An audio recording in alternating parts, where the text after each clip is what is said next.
রাজনৈতিক দলের ইসরায়েলের সাথে কোনো গোপন আঘাত আছে কিনা? কারণ আপনারা জেনে থাকবেন, বিগত সরকারের সময় আমরা দেখেছি ভিপি নুরের সাথে মোসাদের একজন গোয়েন্দা কর্মকর্তার ছবি পাবলিশ হয়েছিল মালয়েশিয়াতে। তো এই বিষয়গুলো আমাদের পরিষ্কার ধারণা রাখতে হবে ভাই।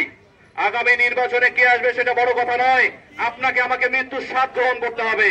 এমন মৃত্যুর স্বাদ গ্রহণ করার চেষ্টা করবেন যাতে করে মানুষ আপনাকে মনে রাখে। আমরা এমন মৃত্যু চাই না যে মানুষ আমাকে বলবে আমি কাফের, মানুষ আমাকে বলবে আমি বেঈমান। আমি এই ধরনের মৃত্যু চাই না। আমার জাতীয় নাগরিক কমিটির একেবারে বক্তব্য ক্লিয়ার, আমরা কোনোভাবেই ইসরায়েলের সাথে কোনো ধরনের চুক্তিতে যেতে চাই না। এবং আপনাদের জ্ঞাতাতে আরো জানিয়ে রাখি, গত স্বৈরশাসকের সময় বাংলাদেশের পাসপোর্টে নিচের দিকে লেখা ছিল এই পাসপোর্টটা আপনি সারা বিশ্বে যে কোনো দেশে যেতে পারবেন, শুধুমাত্র ইসরায়েলে যেতে পারবেন না। কিন্তু আফসোস, মোসাদের কর্মকর্তারা এত নিবিড় ভাবে কাজ করছে বাংলাদেশ সরকারের সাথে, ওই সময় তারা এই লাইন থেকে তুলে দিয়েছে। আপনারা কেউ দেখেছেন? যদি কেউ না দেখে থাকেন, যদি নতুন কেউ পাসপোর্ট করে থাকেন, দেখবেন এই লাইনটা নাই। এটার স্টেটমেন্ট আমরা এখন পর্যন্ত পাই নাই।